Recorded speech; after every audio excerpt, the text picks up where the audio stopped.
Hello, welcome to Bored and Confused, where I review shows based on two criteria. One, was I bored? Two, was I confused? Today's show is Just in Time, the Bobby Darin musical, or a new musical. Oh look, it's a Matchbox. I just got that. Okay, this is playing at Circle in the Square, one of my favorite theaters because it's the only theater on Broadway that is in the round. Although for this show, they are doing the thrust stage, which works wonderfully. So just right off the top, I'm going to tell you, this show is great. I had such a great time.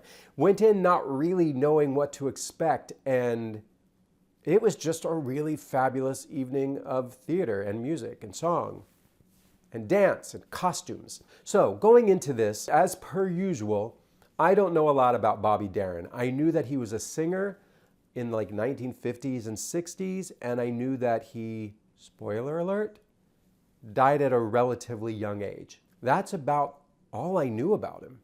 I knew he was a crooner, but that's about it.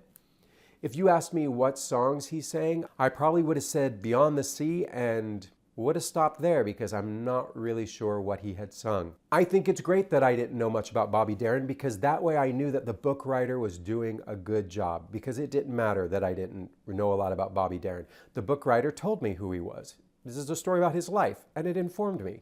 So thank you, Warren Leight and Isaac Oliver, for writing a good book to this musical tribute to Bobby Darin. So this show does something really smart right at the start. Bobby Darin doesn't come on stage. Jonathan Groff comes on stage and he starts singing a song, and he introduces himself as Jonathan Groff, and he tells us why he likes Bobby Darin, what his connection is with Bobby Darin. There's a lot of jokes about the actor Jonathan Groff, about how he's a wet person, he spits and sweats a lot. And because this show is very interactive, he apologizes to all of those people he's going to spit and sweat on. And right from the start, Jonathan Groff, as many of you know, is a charming, charming person, very likable, very nice guy. And so right away, we get all this goodwill. We want Jonathan to succeed. We want to see the show. He's making us laugh. We're comfortable. Jonathan makes everything just seem so easy and so sincere, and we're ready to go on this journey with him. And what this also does is it frees us up from Jonathan having to do an impersonation of Bobby Darin. And this goes for all the characters. Connie Francis comes in, Sandra Dee, and those actors are introduced as themselves, but they are playing these characters. And it then allows us to listen to them sing these great songs, but not have to listen to an impersonation of it, which I don't have a problem with that. But if you look at Bobby Darin, his voice is not so distinctive as someone like Billie Holiday. If I go to see a show, shout out to Audra McDonald, if I see a show about Billie Holiday, you need to sound like Billie Holiday. A lot of the singers of this time, the crooners, Mel Torme, Bobby Darin, the Brat Pack, they all had a very kind of similar crooning style. And so I think it's great that Jonathan Groff comes on and he croons these songs, but he doesn't have to necessarily do an impersonation of Bobby Darin. And the same with Connie Francis. I actually think this actor playing Connie Francis, whose name is Gracie Lawrence, has a tremendous voice for stage. She can belt, she just kills these songs. But it's a different voice than Connie Francis. But I don't want to hear Connie Francis. I want to hear this actress sing Connie Francis's songs. I'm not into impersonations, unless it's someone like also Louis Armstrong, whose voice is so distinct, we really want to hear an impersonation of them. The show is also very meta in that it references the fact that they are putting the show on a Broadway stage and that we are seeing actors doing this, and that they're telling this man's life story at breakneck speed and going through his catalog. And I appreciated that. It made us just relax, and it also made it so that I didn't get so confused by things, because we're always aware that what we're doing is we're doing a tribute to Bobby Darin. We're not trying to make people believe in the audience that you're actually seeing Bobby Darin. They actually make fun of some of the songs that Bobby Darin wrote, which as a songwriter, I so appreciated this. If you work in the music industry, what happens with the music executives is you come in and they say, I want a song like this last hit. For reals, that's what they say. They go, give me another one of these. And so they play these songs that Bobby Darin wrote that are clear copies of the big hits at that time. And I just love that they included that, because it's humanized him. I related to what he he was dealing with this idea of you have to write a hit, but you have to copy something, but don't copy it too exactly. Really great. And then, of course, he finally does have his first hit, which is Splish Splash. I was taking a bath. This is a great number. Jonathan eats it up, and it's just so fun. This show also does a great job of not trying to make these songs do more than they're able to do. So since they're not moving the plot forward necessarily, he'll start a song and we'll go into a scene, and then maybe another character picks up the end of the song, or maybe we don't finish the song and we go on to another song. It was very cognizant of the fact that it's a musical, but these songs are not moving the plot forward in a lot of the cases. So we need to intersperse dialogue within them. And also a lot of these songs are happening chronologically and kind of charting Bobby's career as he rose to success. There was an exception, I think, in the second act when he meets Sandra Dee, and there's a song, 16 Yellow Roses, that they used really cleverly for Bobby to first meet Sandra Dee's mom and then Sandra Dee, and it used a verse and a chorus and then a scene, a verse and a chorus, and it used the through line of the 16 Roses to kind of encapsulate his whole meet cute with Sandra Dee when they were filming a movie in Italy. I do have to say that in the second act, there is a dip in the energy, and I think this is just inevitable because as Bobby's career progressed, he didn't have the success that he had before, and he also is branching off into different styles of music, of folk music, that we don't really remember him for. We know him for the crooning of the standards and the 1950s bops. So in the second act, I felt that dip happen because we weren't hitting songs that the audience was really that familiar with. And also his life, you know, the trajectory, the upward climb is more exciting than his stardom kind of petering out as he got older. I have to give a shout out to Derek McLean, who did the set design for this show. The set for this show is gorgeous. It's a supper club and it's all shiny and silver and gray and sparkly. And they used the whole space. He's at the supper club stage, but then there's another stage on the other side, and in the middle there's all these chairs. They don't allow the patrons sitting at the tables to have playbills because the actors are moving in and around and on the tables, and they don't need them slipping on any playbills.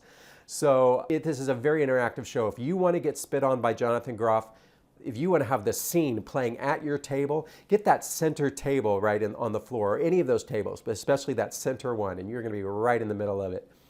Costumes are fantastic. Everything, this show is greater than the sum of its parts. The choreography is great, the singing is great, the acting is great, the casting is great, the set design is great, the costumes are great, the lighting is great. Everything about the show is really working. So as much as I love this show, I do have some criticisms. I had a small confusion with Bobby Darin's sister's husband comes to work for Bobby Darin, and at one point he asks his brother-in-law to go out with Sandra Dee's mother. And it just seemed a little odd because I was like, wait, he's married to your sister. Why are you asking him to go out with her mother? Now, the reason he was asking her to go out with her was because she was chaperoning Sandra Dee and he wanted to get her by herself. I get that, but that was a little weird. I just wanted a line to say like, your wife won't mind, or something, or that you're not really going out on a date with her. That's a little quibble. The one big quibble I have is there's a revelation in Act 2. And if you know the story of Bobby Darin, you probably know what this revelation is. I did not know what it was because I didn't know enough about Bobby Darin. But it's a big revelation and it came out of nowhere. And I just felt like we really needed a scene where this information was divulged.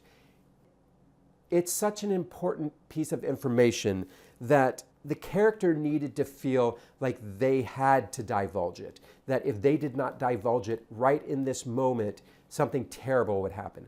And I didn't feel like the scene really set that up because the person divulges the information and it doesn't change Bobby's trajectory. He still does what he was planning to do before he got that information. It had the potential to be so dramatic. It was a surprise to me, but it didn't grab me the way it really could have. So let me wrap this up. Was I bored? Was I confused?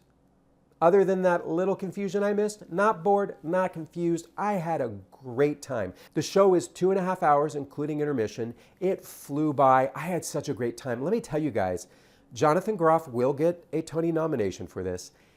And it's less because he's portraying Bobby Darin so convincingly as that he is proving that he can hold an audience in the palm of his hand and take us on a journey about Bobby Darin for 2.5 hours, and we love him. Even when he's being an asshole as Bobby Darin, even when he's not being a nice guy, Jonathan is great. His love of performing, the way he makes it look so easy, his singing, his dancing, he is just a delight to watch. So, I mean, that's the reason to go see Just in Time. You want to see Jonathan Groff in this. This is going to appeal to a woman of a certain age, but everyone should see this show. The gays are going to come see this for some Groff sauce, but so good. And let me tell you, standing room tickets are $40. That's what I did. Show's so engaging that I did not mind standing for it. My back hurt a little bit towards the end, but it was worth it. Something you do need to know is they are using the aisles. So if you have a backpack or a jacket or something, you have to check it, or you have to wear that jacket for the whole show. And the theater's not cold, so for me, if that says something. So you can check your jacket and your bag. You have to hug that bar. Honestly, I think they probably shouldn't sell standing room for this, because with the added things they've added to the wall to make it feel like a supper club, there's not a lot of space.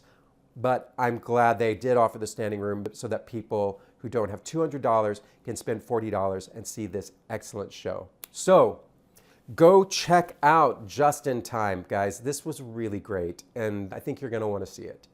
And after you see it, let me know if you loved it as much as I did. Don't bore me, don't confuse me. If you do, then you'll lose me. Don't want to drift away, want to stay inside the play. Keep me engaged, keep me amused with what's in front of me, 'cause I don't want to be bored and confused, bored and confused.